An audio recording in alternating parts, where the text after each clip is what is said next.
Welcome back to the 12-Sided Guys. We have Matt as Pine. Hi. Scott as Rousse, again. That's me. Jordan as Ebby. Salutations. Are we at a revival? Hallelujah. Sabrina as Nari. Hey there. And me, Paul, as the guy frantically trying to figure out what is going to happen next. Thanks for coming along with us on this wild ride. If you want some more insight into the Crystal Codex campaign, consider becoming a patron. You can get some juicy deets and behind-the-scenes exclusives, and we can get some snacks or a Papa Murphy's pizza. I'm going to miss that reference.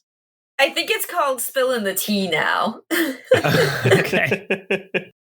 If you want a simple way to let us know you care, then leave a rating and a review, and especially tell your friends to check us out. They'll thank you for it.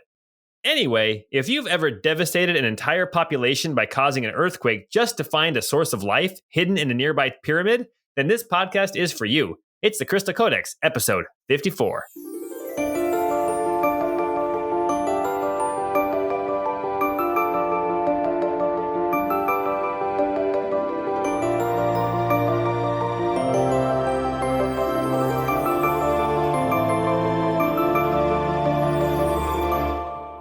I know that reference. I figured you would.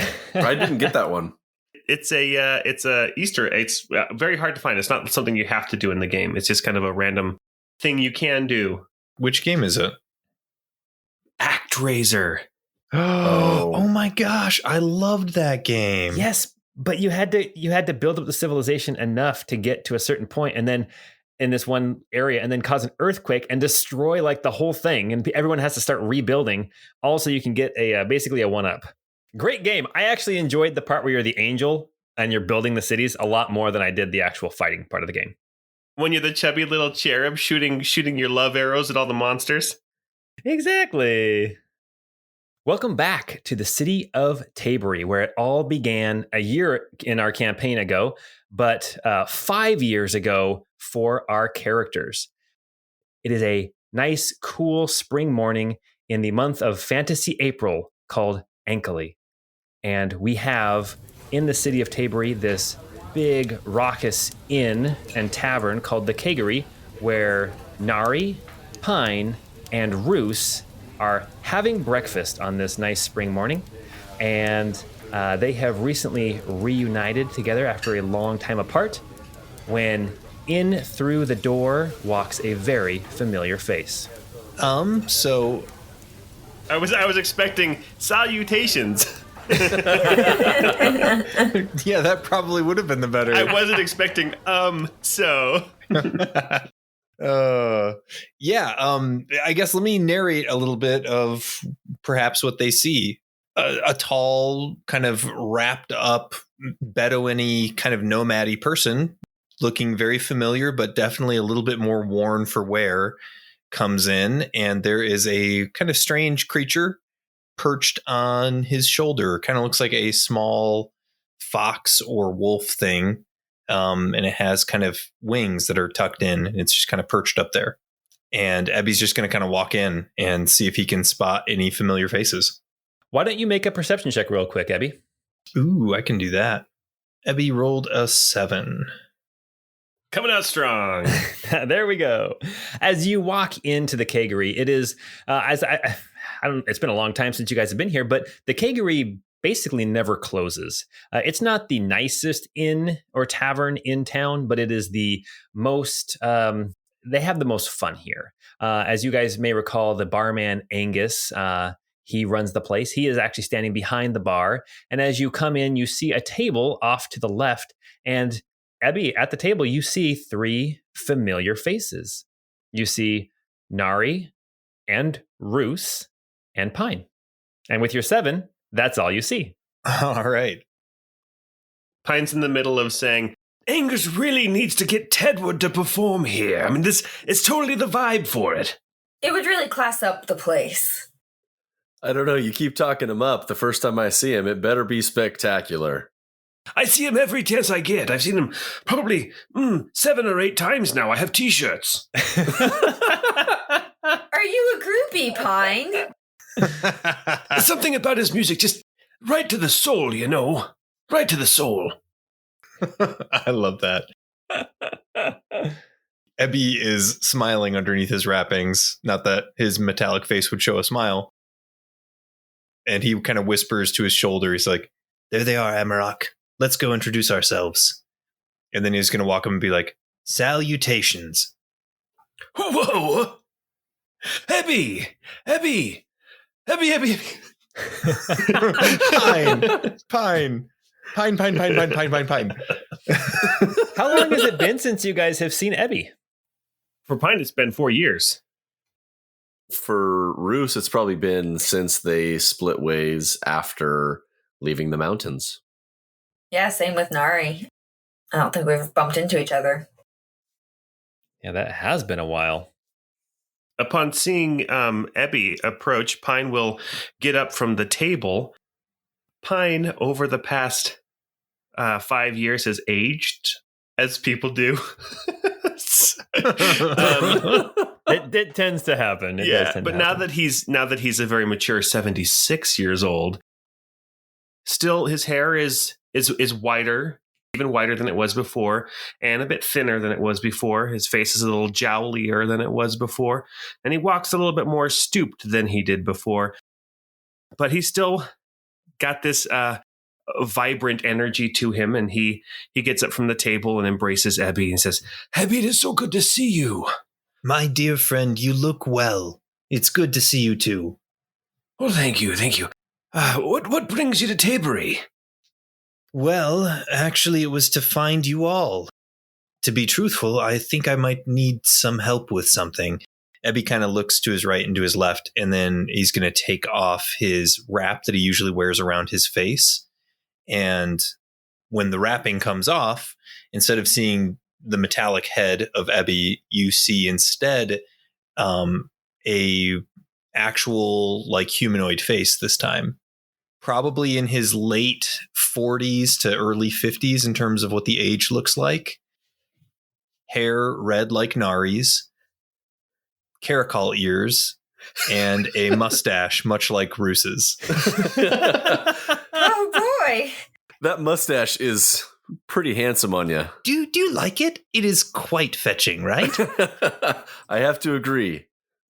Nari was like looking at his cute little fuzzy playmate and was more focused on that until he dropped his hood, and now she's standing there gape-jawed.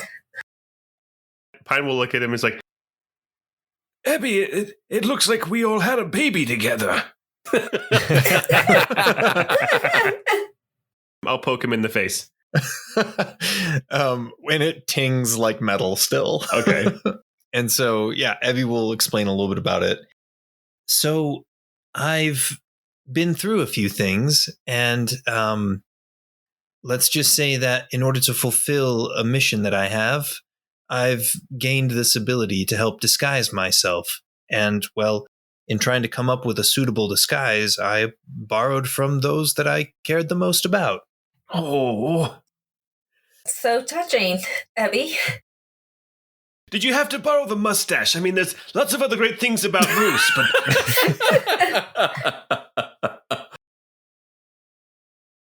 I mean, at least make the mustache the same color as the hair on your head. I know a guy that makes these sweater vests, and I mean, if you're interested, I could get you one. I'm not opposed to it at all. He's right here in Taybury. You're gonna give him the card for your sweater vest guy. I mean, I could go for a nice cozy sweater vest, They do look so nice. They're very comfortable. As you guys are all chatting, so Ebby already made a perception check. Passive perceptions, I believe, for Rousse and Nari. I got to get used to that one. Sorry for switching it up again. No, that's great. I like that. I like what's going on with your character. Pine, you are fresh back from a less than stellar trip to the Kingdom of Arkelvy, correct? That's correct. And I think that Rousse and I were traveling companions back from there, right? Yes, we came back together on the road, and we spent some time together in Arkelvy. And we saw Nari there too, didn't we? Yeah, I was holed up in Arkelvy, and I kind of figured that we would have all met up there and traveled to Taybury together. Okay, yeah. So we've actually been we've been together. We've traveled again since since we got back together. Just the couple weeks back here. Oh, so you guys have all been together this whole time. No, not the whole time. And you didn't think about maybe, it's not a big deal. It's fine. I'm fine. Abby, we've been in contact with your people in the undisclosed location. Ah. But they hadn't heard from you either. Yes, well, it's a touch complicated on that. Are they doing well? Oh, yes. In fact, I had something special commissioned for the Illeal Eagle. I think you'll like it. Well, yes, I for sure would love to see it. Okay, so as you guys are sitting there talking, passive perceptions for Rousse and Nari are high enough. The crowd in the Keggery is a little bit different than you remember from Taybury from before. And we'll say Nari and Rousse and Pine, you guys basically got back into Taybury maybe a day or two ago is all. So you guys haven't been back in town very long either. But you've noticed with that passive perception for Nari and Rousse that there's a couple of different things going on in Taybury that are unique, are new. The first thing you notice is that there has been a man hanging out in the pit, which is kind of the market that's down. If you recall, Taybury is basically circular with some jagged edges on the side, but there's a smaller portion in the north that's called the upper city. And then there's like this cliff or bluff, and there are these drawbridge like ramps that go down to the lower city, which is bigger. And the pit is kind of this area that is down in the lower city where the majority of trade takes place. There's lots of, I shouldn't say majority, but it's like where the traveling merchants will hang out, like tents and more movable structures where they'll sell their wares. But you've seen that there is a man in the pit who has a little box that he brings out every morning, and he stands on it and he starts to preach and prophesy, if you will, about inevitability. He is an older man, probably in his 60s or 70s. He wears kind of an unkempt, ragged robe. And he has been, as you've walked by, you've heard him preaching of inevitability and kind of the, what's we're looking for, the hopelessness of life. And that is really pointless to hold on to this because the inevitable will happen. Kind of that kind of rhetoric. That is one thing that you've noticed. Repent, repent. The world's going to burn. We are all sinners. Not even repent. We just stop. Just stop doing what you're doing. There's no point. There is no point. Iramiel will have his way, and the inevitable will take us all. Nihilism? I don't know if anyone has stopped to listen to him at all, but that's the first thing you notice about Taybury. About that guy, Pine will say, I think he's just trying to start an orgy. The other thing you guys have noticed, which actually the reason why I even brought it up is because it's here in the Keggery.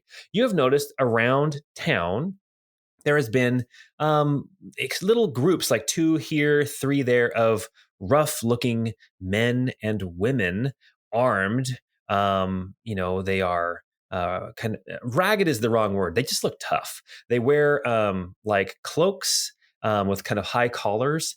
They seem to be wearing armor under those cloaks. And what you have noticed is that they all have a pin or a badge of what looks like an embattled tower. So like a slender tower with the crenellations on the top. And they wear that like on their chest, or you've seen a couple people with it like tattooed on their face. You even saw one guy with it. It looks like a little metal medallion that looks like it's maybe even like hammered into his skull, like as a piercing type of thing.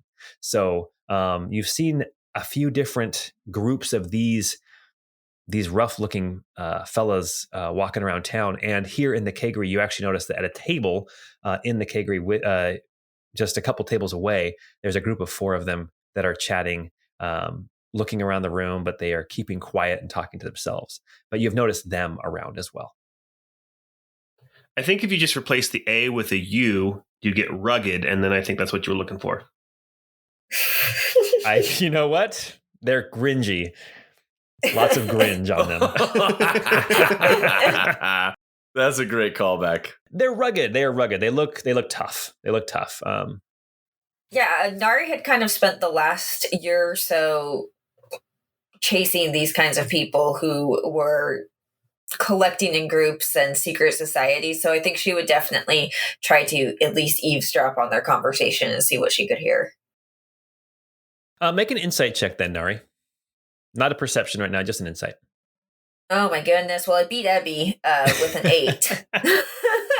Yeah, okay. So, these groups seem to be popping up all over the place. A lot of the groups that you've been infiltrating have been a lot more secretive, just like a family or two meeting together in private, at night.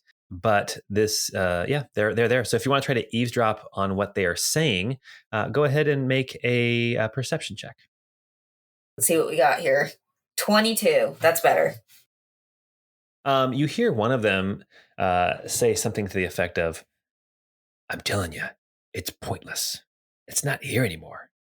And then the other one whispers back and says, "No, we need to do our due diligence. We need to turn over every stone. And then after that, if we don't find it, we'll move on. But we have not searched enough." And then food comes out to them, and then they kind of quiet up, and then they start eating their food. So, Abby, you said there was something that you needed our help with. Yes, actually. And Abby's going to kind of take a beat and look around a little bit to just make sure nobody's paying undue attention to the conversation. And then he's in a lowered voice will kind of lean forward and just say, "I think I've been trying to track down what the angel has been up to since last we were with him. And I have an idea, but it's gotten a bit precarious and a bit dangerous for me to go alone. I think I'm going to need help."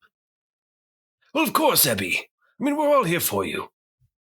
I appreciate that. And so, anyway, amidst a lot of my journeying and travels, I spent some time back down in Almar, or in the area previously known as Almar. I don't know what it's being called now, but was doing some more research and trying to liberate a few more Ormex if ever I found them.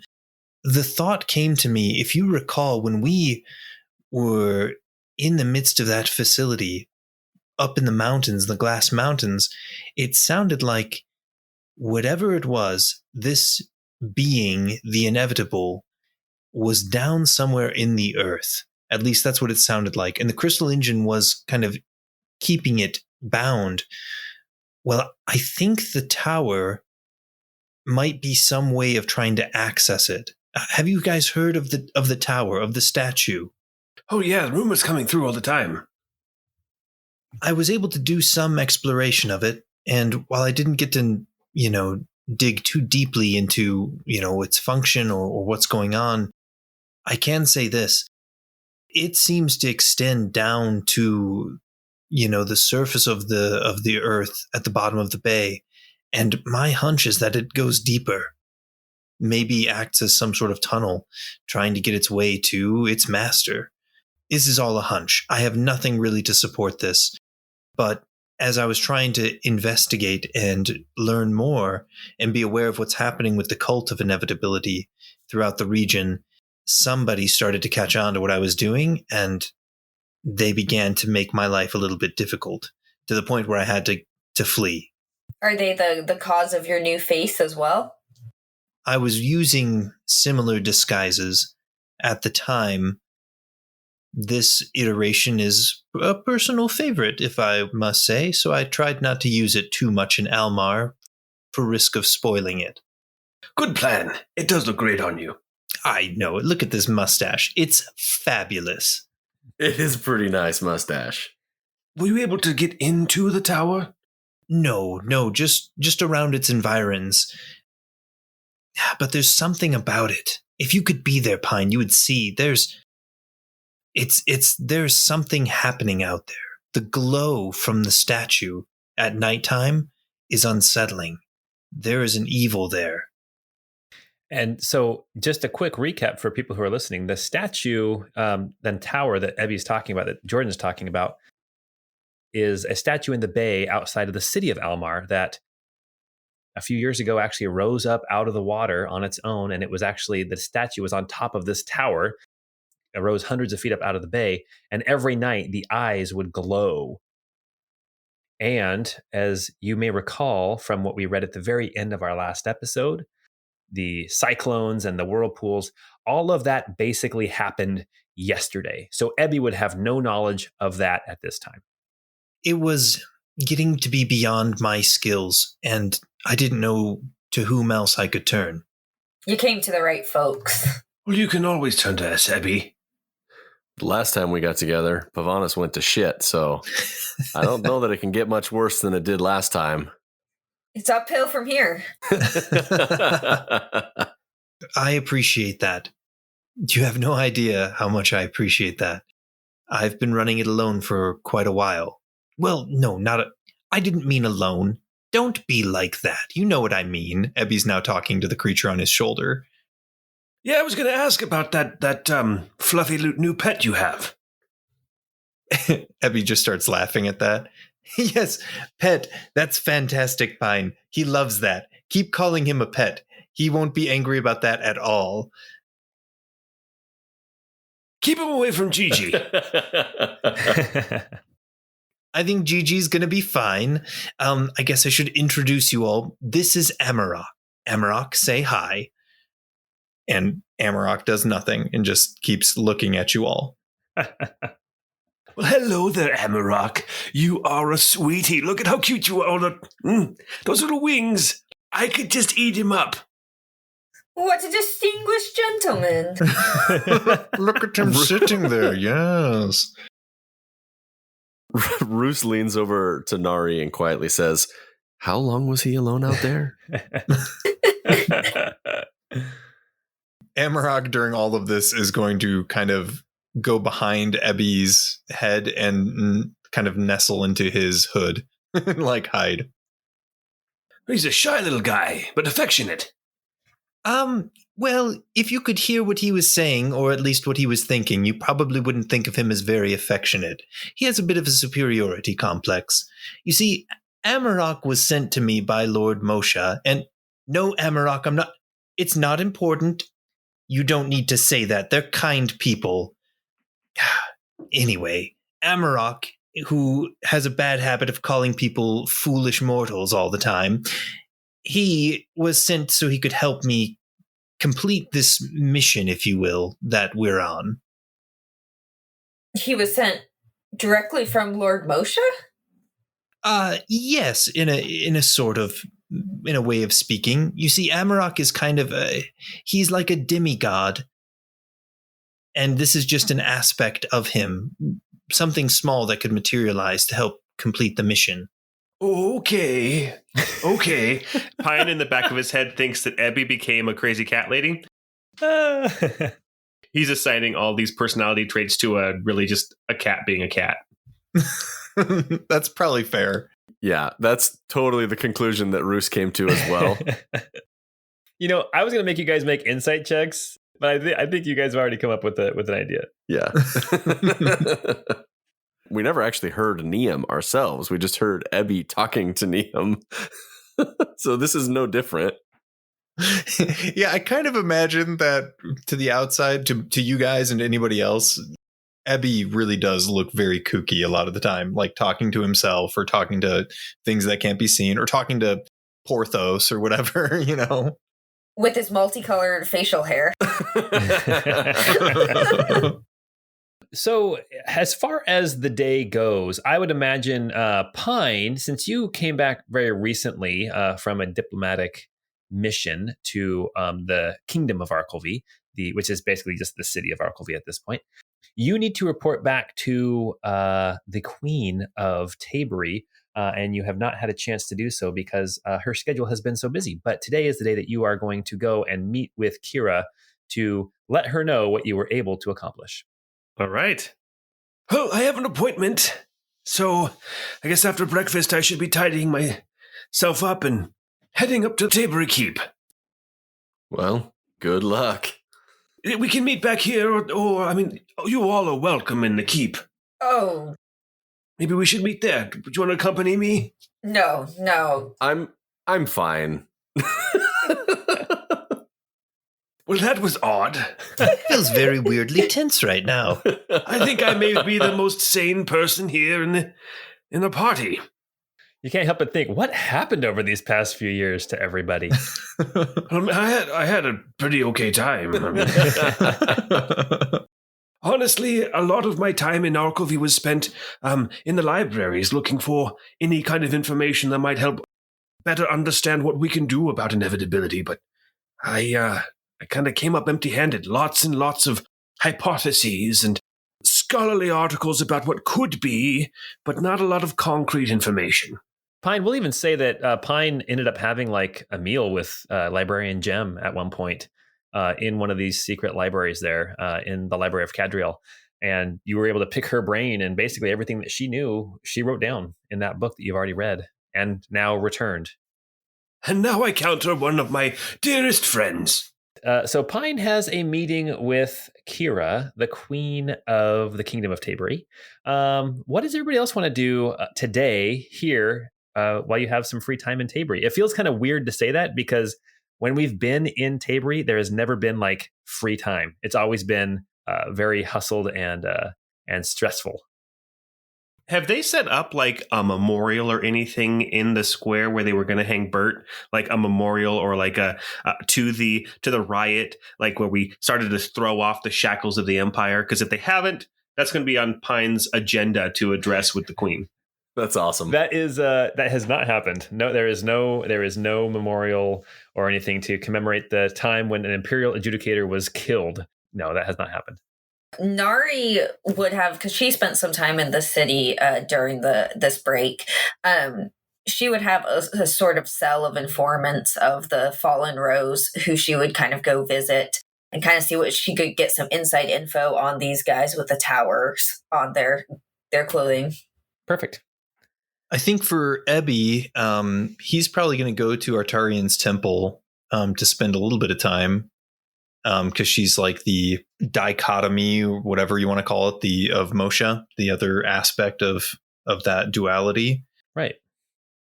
And then he's just probably going to kind of observe and get the sense for what things are like in Taybury.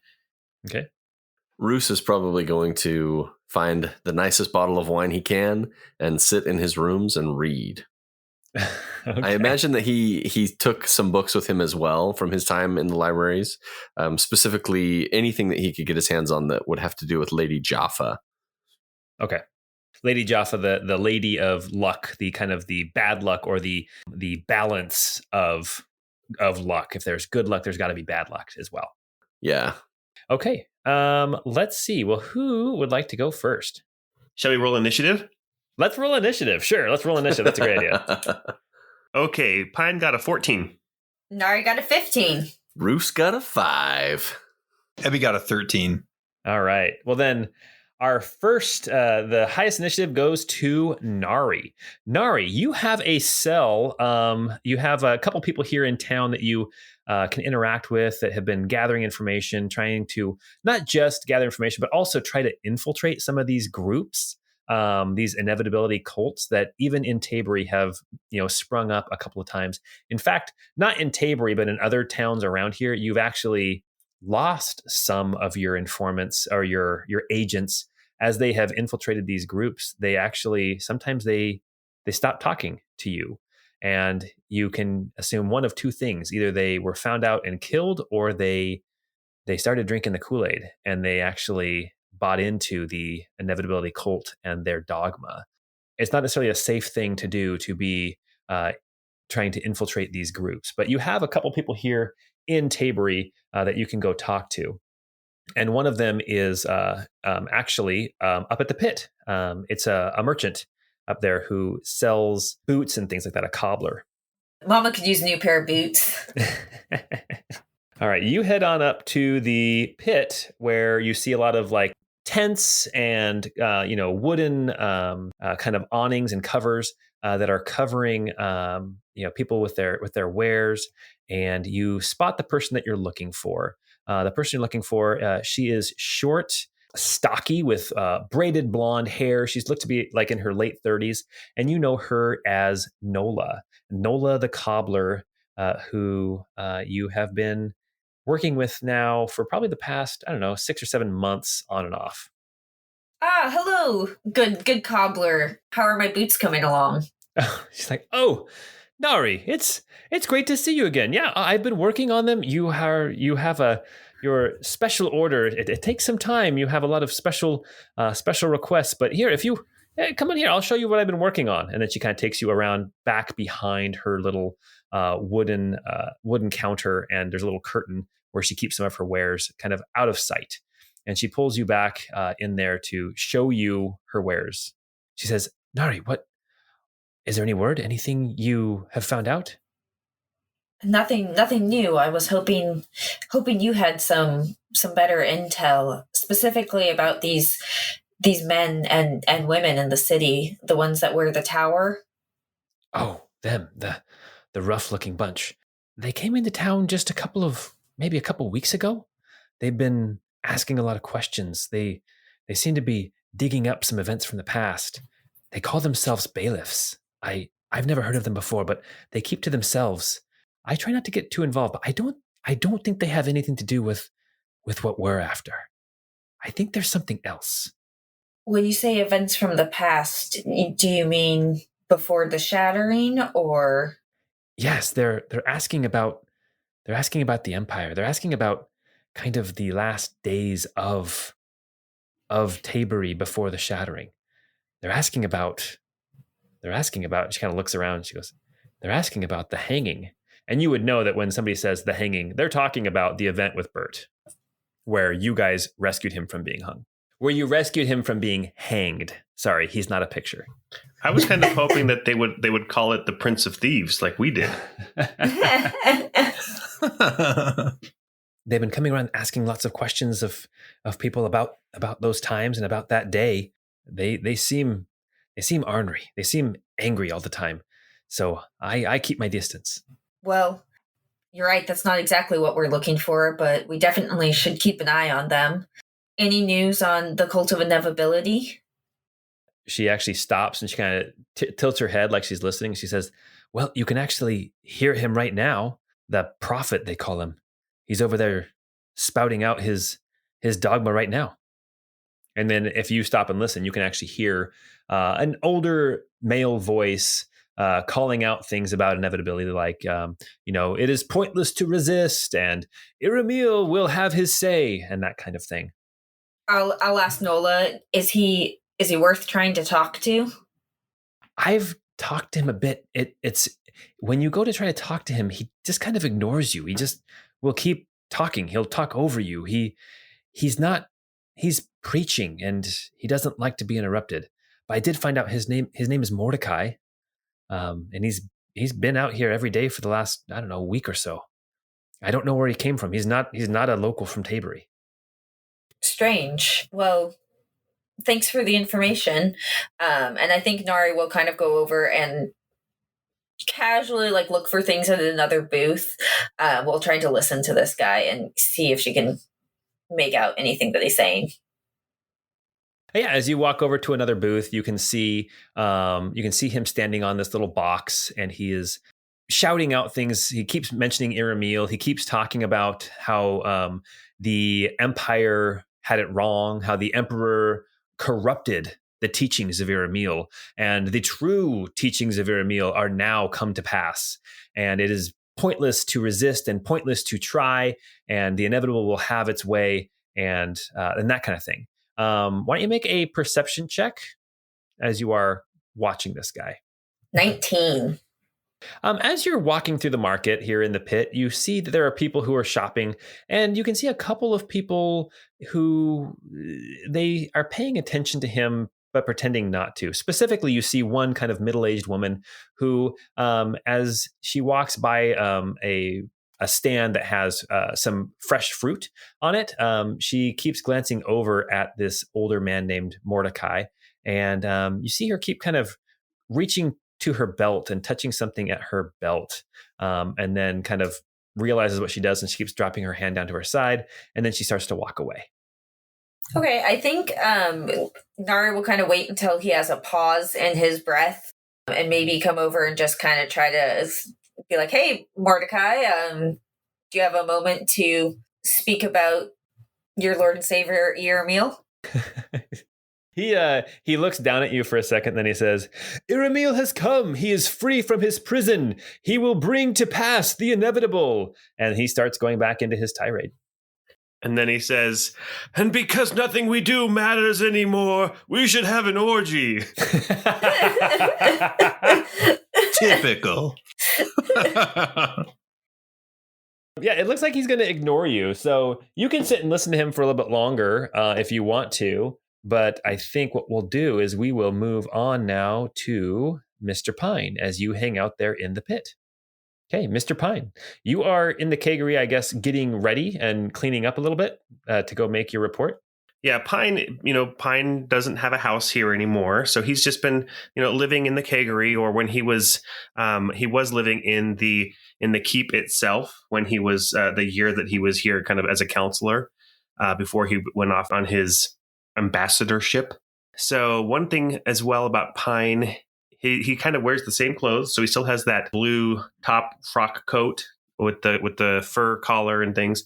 But it looks like it has been patched expertly. It is now something that he could, wear and be presentable in nicer company. So some of the gold buttons have been put back on. He doesn't have braids or anything on the epaulettes or anything, but it has been reworked into a nicer quality jacket again. Does Pine wear his saber to meet with the queen?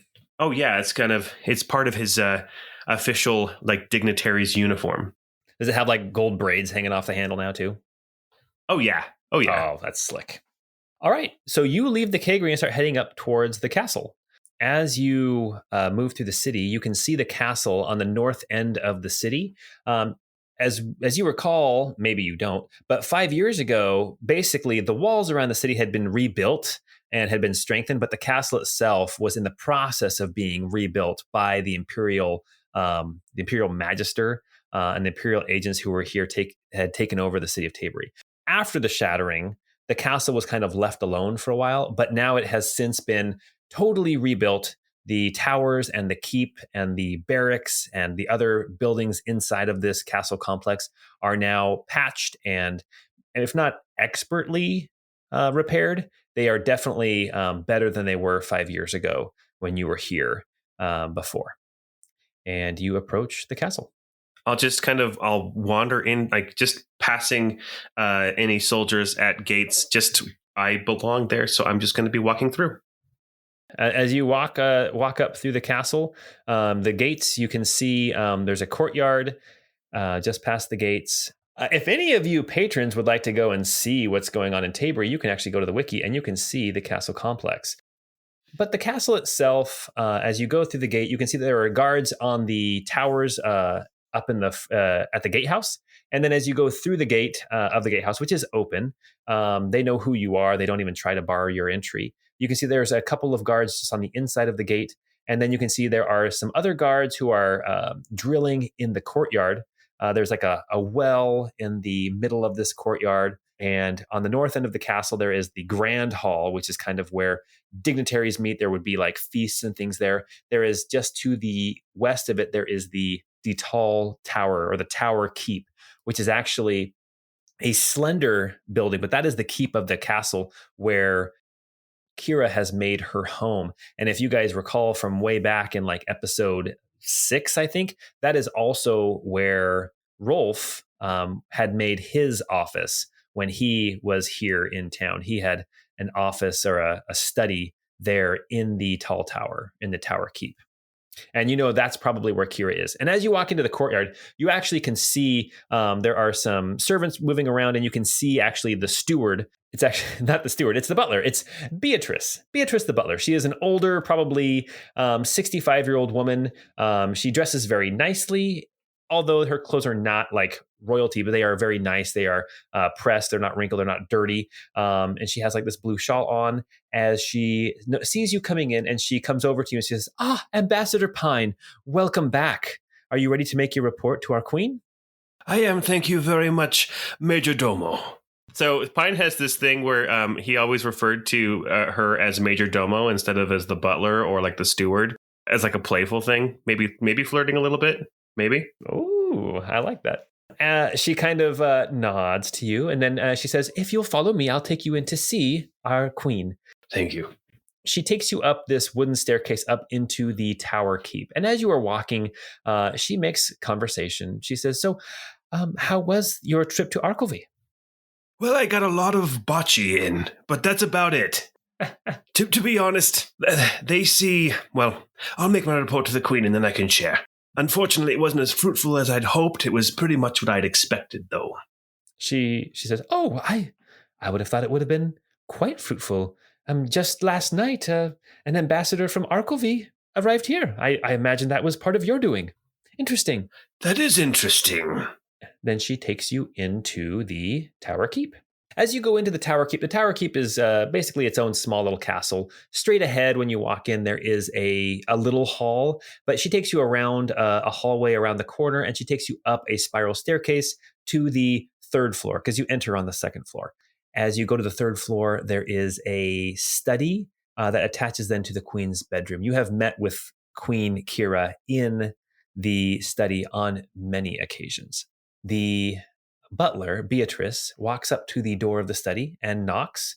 And anyone who's paying attention, this is the same study that Rolf had when Rousse came and flirted with him way back in episode 5 or 6. Beatrice knocks on the door. You hear a voice say, come in. And then Beatrice opens the door and allows you entry into this study. It's not very large. It's maybe 15 feet by 15 feet, lined with bookshelves. There is a big, thick desk in the middle.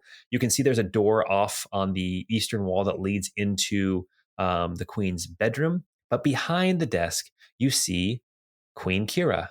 You see that she has white hair, like blonde, so blonde that it's almost white. She has these, on one side of her face, she has this pointed ear like an elf. And then the other side of her face is still a kind of a mass of burn scars. She is sitting at the desk. She seems to be writing something up. And then she looks up and she says, Ambassador Pine, welcome back to Taybury. Your Highness. Please spare me the pleasantries. Please have a seat. You must be tired from your journey. Well, actually, I'm feeling very energized. But I will take a seat, thank you. She says, would you care for something to drink? And then she stands up, and you can see that she's got a crutch that she uses. So Pine has his cane. She has a crutch that actually comes all the way up into her armpit. You know that she uses that to get around, but you've also seen her use it in battle. And when she is fighting, it is like a part of her. You have seen her use that crutch to great effect when fighting off some soldiers and some deacons. But she goes over to this little cupboard on the side, and she starts pouring some glasses of wine. Well, thank you very much. She sets one down in front of you, and then she sits back down at her desk. What do you have to report from King Tenor and the Kingdom of Arkelvy? Not very much, sadly. In fact, I was surprised to hear that you've received an ambassador from him. I assumed that was part of the deal you had struck with King Tenor. Yes, Ambassador Miro. He showed up last night, just before sunset. That is very interesting. I arrived just a few hours before that, though. I'm surprised you didn't see each other on the road. Yes, he came hoping to meet with me. To be honest, Tenor didn't meet with me. At least, not beyond just the absolute bare minimum formalities to not spurn an official delegate from a neighboring country. But Tenor really wanted no business with Taybury. He sees Taybury as a wayward province that should be under his control. Funny that he would say that when we control much more land than he does. Exactly, yes. But you would know, Pine, that he definitely has more people under his authority, yeah. So really nothing of Arkelvy. I used the time there to try to get to know the city, to try to understand as much as I could what his plans were for the area. And I also spent some time learning more about Inevitability and what happened 5 years ago. What it kicked off. And unfortunately, I don't really have any better ideas than I had when I started. Do you think that maybe what happened, the shattering, maybe that was the inevitable? I don't think so. Because enough has happened since then. If that was the inevitable, then why the towel rising from the bay in Almar? You can see her getting uncomfortable as you keep talking. I'm sorry, Your Highness. I'm sorry. I'm making you uncomfortable. What seems to be the issue? I have to move on. I lead these people here in Taybury. I can't be worried anymore about something that may happen. If it does, we'll deal with it. But there's enough on my plate now that I can't go seeking out more problems than what I already have. Do you understand? I understand completely. And might I say that you're doing an amazing job for the people here in Taybury. You see her kind of, like she takes a big drink, like she doesn't necessarily believe what you're saying. Taybury prospers under your rule. That much is certain. I would be very, very careful with the ambassador. In fact, would it be possible were I or some of my colleagues to be present when you do meet with him? I would appreciate your input, Pine. Who else would you like to be here? What colleagues do you speak of? Well, you know, Ebby arrived back in town this morning. I actually saw him right before I came. He has some interesting news. I think we can talk about that after, but Ebby's back in town, and as are, Rousse and Nari. You can see when you say Rousse, she kind of frowns, and when you say Nari, she frowns a lot more. Well, maybe Ebby. Maybe just me and Ebby. I appreciate all of their input, so I may have to set my pride aside, but yes, I think I would appreciate some input from you and your colleagues. And if you wouldn't mind, next you see Ebby, and she pulls out a little piece of paper, and actually it's a big piece of paper, and it's got like this scrawled handwriting on it, and there's a big signature at the bottom and a big seal, and she places it in front of you, and she says, "Will you tell him that I recently passed this?" And as you look at the paper, it is a law making the ownership of deacons illegal in the Kingdom of Taybury. I will let him know. Thank you. Here, a question for you, Paul. Does Kira know about, and maybe this is a question for Jordan, does she know about the sanctuary for the Ormex that are, like 2 days journey away? That is a great question for Ebby. Yes, indeed. Do you want me to answer that now? I need to know too. I'm running the game. Here's what I would say. I think that she is probably aware, but I don't know that there's not like an official relationship in place with emissaries and direct communication. But she's aware that they're out there somewhere. Yes. Gotcha. Yeah. Okay. So then with that in mind, then Pine will say, I think this law is a great first step. Well, I look forward to the time when there can be an open relationship, trade, and collaboration with the free peoples of Allele. She nods her head and she says, well, thank you, Ambassador Pine. I will make sure to let you know when I'm ready to meet with Ambassador Miro, but I am letting him stew for a while. Pine, as you're dismissed, I want you to make a quick perception check. Actually, before I get dismissed, though, I will ask one thing as well. I will say, Kira, now that my ambassadorship has ended in Arkelvy, I would like to request some time away, some free time to pursue some other interests.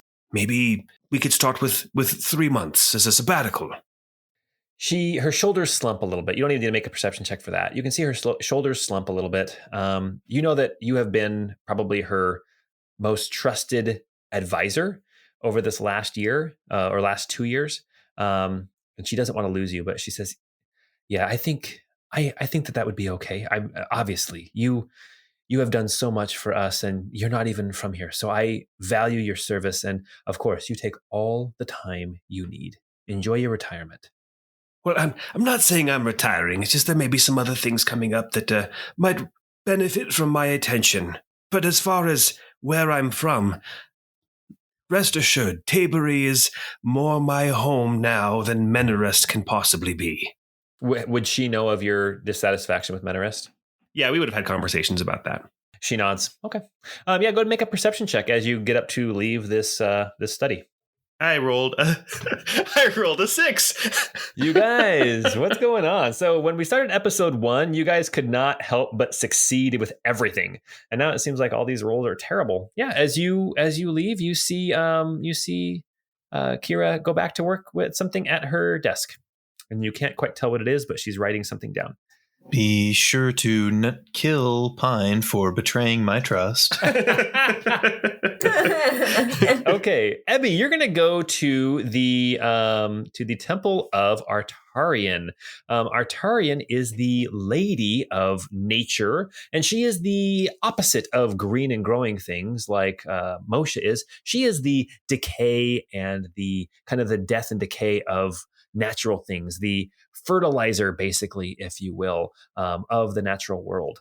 It's really close to the Keggery, actually. So as you leave the Keggery, you see this large building, and this building is a unique building. It has kind of a central tower, and then off the sides of it, in kind of this spokes coming off of the main tower, there are these kind of greenhouses.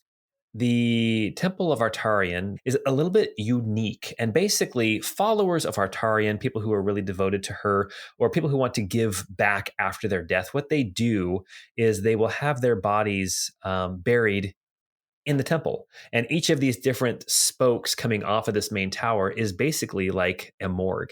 And what happens is, or not a morgue, but like a graveyard.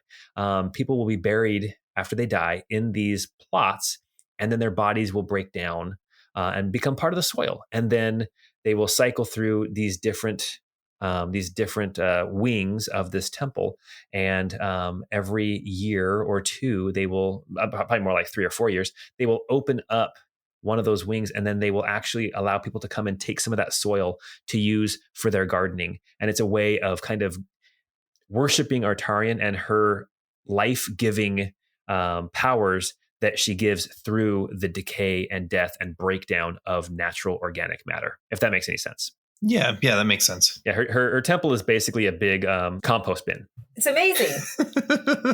A human compost bin. It's wonderful. A human compost bin. Yeah, exactly. All right, so so you approach this temple, and you know that you can access the central tower, and it's all got like these green glass roofs everywhere to kind of help break things down faster. But the central tower, as you walk in, you can see it is a circular building. In the center of the building, there is this depiction of this woman carved out of stone.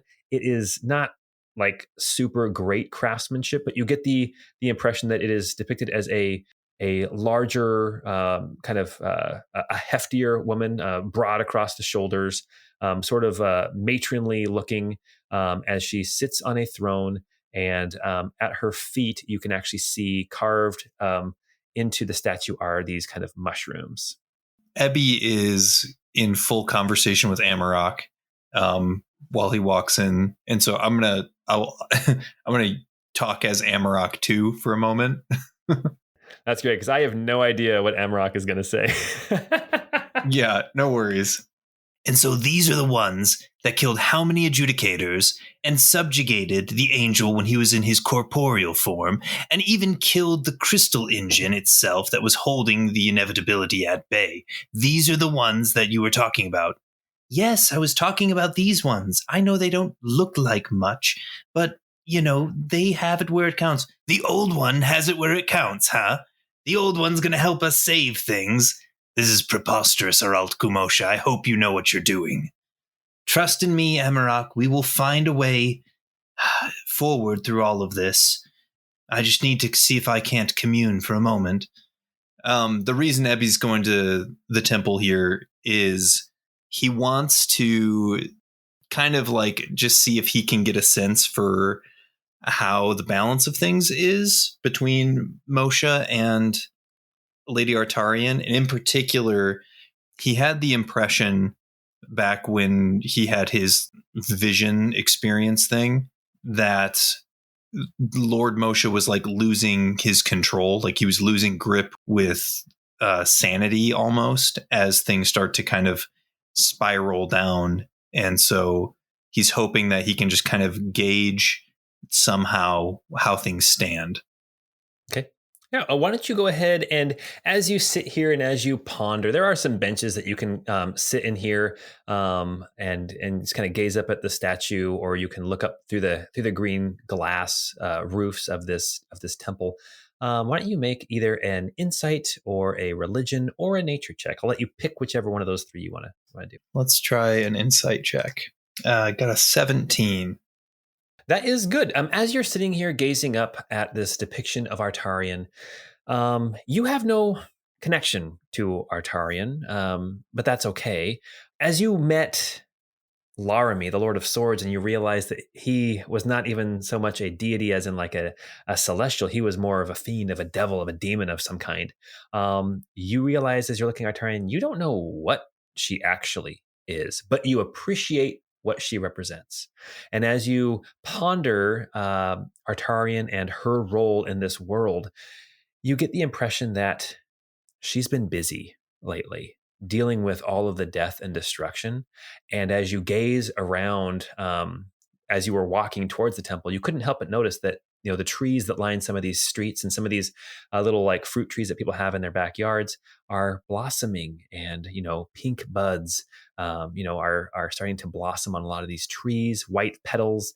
Life is starting again. And you realize that so much of that is because, you know, there was so much death and decay and breaking down of life, and yet it continues on. And you can see this balance between Moshe and Artarian, whether they actually work together or not. You can see that their ideals are still in balance. But as you are gazing at this statue of Artarian and thinking about Moshe, you can't help but notice or remember or realize, I guess, that Moshe had a hand in creating the crystal engine.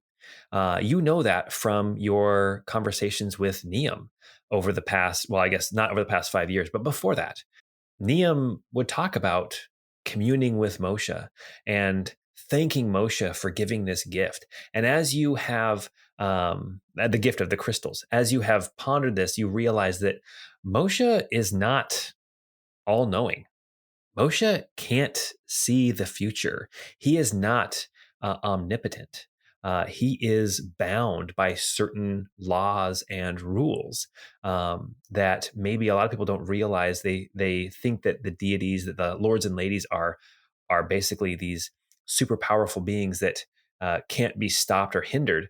And you realize that just as Laramie was killed by Iramiel, that Moshe, with all his power and all of his authority, is still susceptible, and he can make mistakes, and he can be hurt, and he can lose his sanity. You don't necessarily gain any more insight into whether or not he is losing his sanity, but you do get the distinct impression that he feels slightly responsible for the events that happened 5 years ago with the crystals and the shattering of Pavantis. Not necessarily guilty like he caused it, but he did help to stop it. But he also now is aware that the crystals did not do what they were supposed to.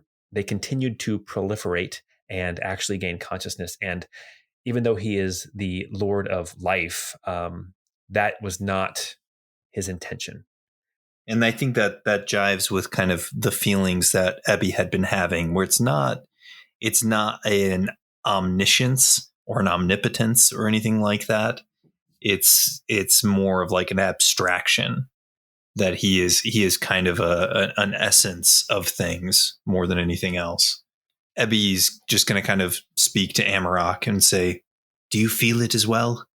There's this perturbation that has been entered into the system as a result of everything that's happened. And cycles and balance, that's what we need to get back to. We need to get back into a true balance of these things. We'll figure out a way." And with that, Ebby is just going to probably start packing up and heading out of the temple. As he leaves, though, he's going to say to Amarok, "It might be best if you were to lay low for a little while." And with that, Amarok is going to use his invisibility skill and basically just go invisible for kind of the foreseeable future, just so he doesn't attract attention to himself. Now, can Ebby see Amarok? I can sense what he senses as long as I'm within 1 mile of him. Okay. I like to think of that as kind of like maybe even a situational kind of. So it's like I know where he is or kind of what he's experiencing. Okay. Even though I might not be able to see him explicitly. but it says for his invisibility that he turns invisible until he attacks or until the concentration ends. And so in this case, I'm just going to have him indefinitely be concentrating on staying invisible. Ebby packs up and leaves the Temple of Artarian as Rousse. Rousse, you were going to grab a bottle of wine and go up to your bedroom and start to read? Is that what you were going to do? Yep. Just a relaxing evening, doing some more studies and such. All right. You order a bottle of wine from Angus, who says, "Hearty, and he gives you a nice bottle of wine. Actually, as you go up to the counter, I want you to make a perception check. All your friends have already left the bar. You are going up to get your bottle of wine. I want you to make a perception check. A dirty 20. Dirty 20. As you are approaching the bar, you see these men and women with the tower pins on their jackets and the tattoos and things like that.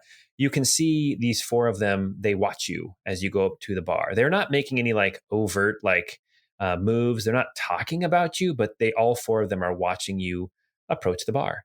And as you approach the bar, Angus spots you and he says, "Oh, Your Highness. I mean, you're used to be Highness. What can I do you for?" No need for formalities. You can just call me Rousse. I'm just looking for your nicest bottle of wine. I got it right here. And then he goes back into a back room. I want you to make a quick perception check as he goes to the back room real quick. 16.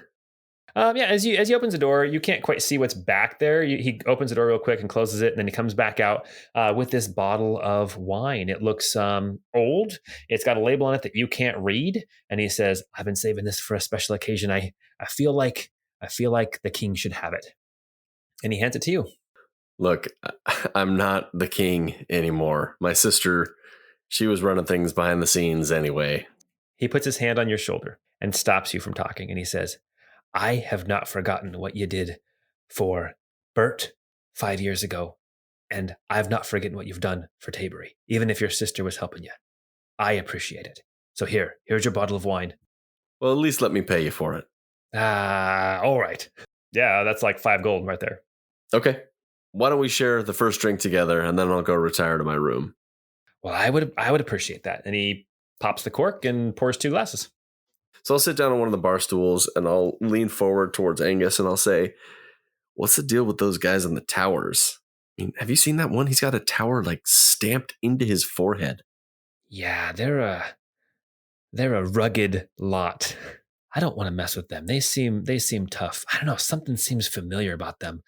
Not them in particular, but I don't know. Something about them it just doesn't jive well. But they haven't made any mess. They haven't caused any trouble. They just have that feeling, They pay for their meals. They don't cause problems. When they're in here, people behave, but I'd rather they weren't here, if you know what I mean. Yeah. How many are there in Taybury? I said, I've got a few of them staying here. These 4 and plus, I don't know, 3 or 4 more. But I've seen them come in with others, and I don't know. I'd say out of all of them, I've probably counted 20, 25 of them here in town. That's still a lot. It's a lot. They could cause a real problem if they decided to do anything. Kira and her men, they'll take care of it. They'll keep the peace here, so you don't have to worry about, or pardon me, Queen Kira, whatever she's going by these days. They'll take care of you guys. Our lovely queen. Long live the queen. Long live the queen. And he raises his glass and he cheers you tings your glass and takes a sip. Well, thanks, Angus. And if anything's fishy about these guys, you come get me. Me and the guys we'll see what we can do to help out. All right. I appreciate it. Then he leans over and whispers to you, and he's like, "Let's start a riot." Then he laughs and claps you on the shoulder. I'm always down for some fun. When did he get a soccer team? Then he could riot like a true Irishman. All right. So then, Rousse, you go up to your bedroom. Is there anything in particular that you are reading? Rousse he's just really concerned with his place in the world, and he doesn't know if he should even do anything if it is inevitable. Like if it would be pointless to try and stop it, should he even try and stop it? And so he's kind of just grappling with the absurdity of the situation. Because the way everyone describes it is that it's inevitable and it's going to happen no matter what anybody does. And so that's why he's concerned. Right. I imagine it's probably confusing too, because it's inevitable. And so it's going to happen. But you also have these higher powers, these things that are way more powerful than you that are also trying to fight it. Maybe they know something that you don't know, or maybe they're just trying to hold on to life as long as they can, just like humanity. Yeah. Yeah. So as you are reading one of these books and you kind of get lost in your own thoughts, eventually you kind of come to and you realize that you've got a sword in your hand and you are kind of rubbing the pommel of the sword and just kind of bouncing the blade in your hand. And you find that you probably do that more often than not as of late. You find that you find comfort in having one of these dark red bladed swords in your hand, which remind me, I'm pretty sure they've kind of changed their shape over time as you've been with them. What do they look like now? Over the course of the 5 years that Rousse has had these swords, they've slowly changed shape into something that he's more comfortable with. So they started out as long swords, and over time the blade has shortened quite a bit. So they're much more closely designed to short swords, but the tip of the blade has widened a little bit more than the base where it meets the hilt, almost like a falchion. I might be mispronouncing that sword name. I think it's falchion. Almost like a falchion, but the just a very small version of that. I'm going to be fully honest. Always read it as falcon in my mind. Dude, me too. Like, I guess now that I'm thinking about it, obviously that wasn't right, but it worked. Hey, you know what? I used to say that things were Ari. If things weren't right, I'd say they were Ari. And I was talking with my mom one time and I said, yeah, it's just kind of Ari. And she's like, what? I said, Ari, like things aren't right. And she goes, you mean awry? And I thought about it and I said, you know what? I do. Okay, so Rousse, you are in your room reading. Everyone's kind of finishing up what they're doing throughout the day. You all kind of meet back up at the Keggery. And it is now, we'll say, a late dinner time. You guys meet back up. You probably are going to eat together, I'm sure. Is there anything you guys want to do then before night falls? Just have a conversation about how the day went. So, Abby, how was your visit to the temple of Lady Artarian?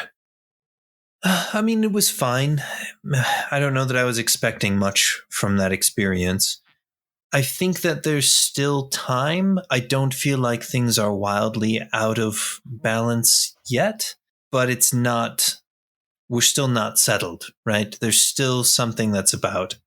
Anyway, I went there hoping to find some of that, not peace, but at least a confirmation that, we hadn't run out of time yet. And I think at least I've got that much. We're still plugging away. I hope that we can make some good progress. That's good. I'm glad that you were able to find some peace there. Petal always found peace through her worship. She was actually very closely tied to Lady Artarian and Lord Moshe. She's buried there. Oh, my goodness! I didn't know that, Pine. She was always the more believing in our relationship. She's the reason why my children had their, learned of the lords and ladies. Didn't really give it much thought. Balance in all things, even in our relationships, we usually tend to seek out and find those that help to rectify imbalances within ourselves. I'm sure you are better for her. Oh, she was the best parts of me. I believe that. I believe that very much. You're kind of a piece of dirt, so, and now she's a piece of dirt, too. Oh. Cut that. That was not good. That's bad. That's bad. Jordan, you set me up for a terrible joke. But I do have news from my visit with Her Highness, Queen Kira. And as Pine says that, he looks very pointedly at Rousse and Nari. Nari is very pointedly not looking in your direction. Rousse is very sloshed from afternoon drinking, and he raises a glass to the queen, and he puts it back down. All right, fantastic. Is Rousse drunk? I need to know this. Is Rousse drunk? Yeah, he's drunk. Cool. Awesome. Disadvantage on a lot of your checks then. Okay. That's totally fine. Apparently, an ambassador came from Arklevy and arrived just after we did. I had no news of them sending an ambassador to Taybury. So anyway, I told Kira to be very careful in interacting with this man, and I asked her if we could be present in the chamber when she meets with him. Nari's going to kind of have her ears perk up a little bit at this and say that seems very suspicious. We moved as quick as anyone can coming on our way here.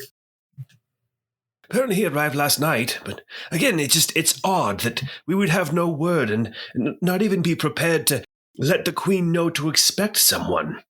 So I found it very suspicious, and she values all of our opinions. Yours, Nari, and yours, Rousse, and yours, Ebby. Meetings. All day long meetings. I'm so glad I'm not doing that anymore. Well, you're coming to this one. Nari will kind of like kick Rousse a little bit, and she'll be like, if the Queen needs us, I think it's the least we can do after being gone for a year. I have no idea what went on between you and Kira. I know that you all both have very complex relationships with her. We can put aside our egos and our pains. This is for the people of Taybury. Did I tell you I arrested her once? Yes, you did. Yeah, that was crazy. Of course you did. You arrested everybody. You're such a good person at arresting people. Yeah, I was good at that. Yes, good job. Here, have another drink. That's right. And then Pine will reach over to Ebby, like lean over to Ebby and say, I hope that's water. Man needs to sober up. Oh, yes, absolutely it is. it's vodka. I think it's water. It's clear, so it's got to be fine. All right, you guys spend the rest of the evening eating and drinking. Do you remember that book of puzzles that we found in the fortress in the Glass Mountains? The Scholar's Notebook. I still have it. I was thinking, since none of us seemed too keen to use it, I mean, who doesn't want to be a little smarter? But I think that maybe we could find a buyer for it. And I'd like to, if we do sell it, I'd like to have the stipulation that once it's used, it gets sent to the Library of Cadriel. I think that's a wonderful idea. Should we need any money, we just need to find a buyer for this. It might be a pretty hard item to just sell it to a merchant. I don't think we'd get a good price for it, but we do have this in our back pocket if we need it, when the time comes. Yes, I mean, what's the odds of finding somebody, a merchant that we would keep running into who would dabble in such rare and magical items? I know. You might also sell these wonderful eggs. Are you talking about Gerard? Do you remember Gerard? I haven't seen him in 5 years. I used to see him everywhere, and I haven't seen him in 5 years. It was like the space of 2 months. We couldn't go a day without seeing him. Gerard. Right. So he had like this giant, what was it, like a big pony. You mean Porthos? Yeah, like a pony or something, right? Was that the fellow's name? I totally forgot, but Porthos, what a wonderful chap, We talked all the time. He had quite the affinity for your Eilatan. Crumbles, yes. Is Crumbles seeing anybody? Abby, are you drunk too? Not for me, for Porthos. You have to look out bro code, There you go. Well, there's also Feathers McGraw, I think, is probably here in town as well. Yes, Feathers McGraw is here as well. Oh, that poor penguin sweating in spring weather out of the mountains. Feathers McGraw is pretty well trained, and actually Feathers McGraw will go take dips in the Long River here on the south end of town to keep cool. Feathers McGraw, he's got it covered. He's been my trusty steed for almost 5 years now. I totally thought you were going to say Feathers McGraw. He's got it going on. I mean, that too. Well, you can ask him, Crummy. Crumbles is he's somewhere in the woods, but I can call him if we need him. Oh, no need to bother him. I was just fondly remembering a conversation I had with Porthos out in a field one day. Well, if we do run into Gerard, which, I don't know, maybe he didn't even survive, who knows? But if we do run into him, might see what we can get for this book. Capital idea. I think it's a wonderful thought. You guys have a nice evening of catching up and drinking and eating some good food, singing some songs, that kind of thing. And then you all retire to your rooms here in the Keggery. I picture us all drunk with our arms around each other singing, It's my party. Oh, for sure. That is perfect. All right. As you guys all retire into your drunken slumber, we'll say, Nari, as you are laying in your bed, I don't know how drunk you got, but you're kind of coming out of it. You know, you're asleep, but you can feel kind of the alcohol wearing off.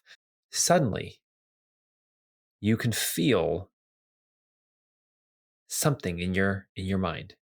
It's very familiar, but you haven't felt this for a long time. You hear a voice, and the voice says, Nari, help!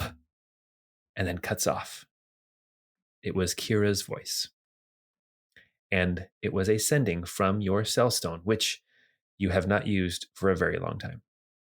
She used to call me on my cell phone. Like when I need your love.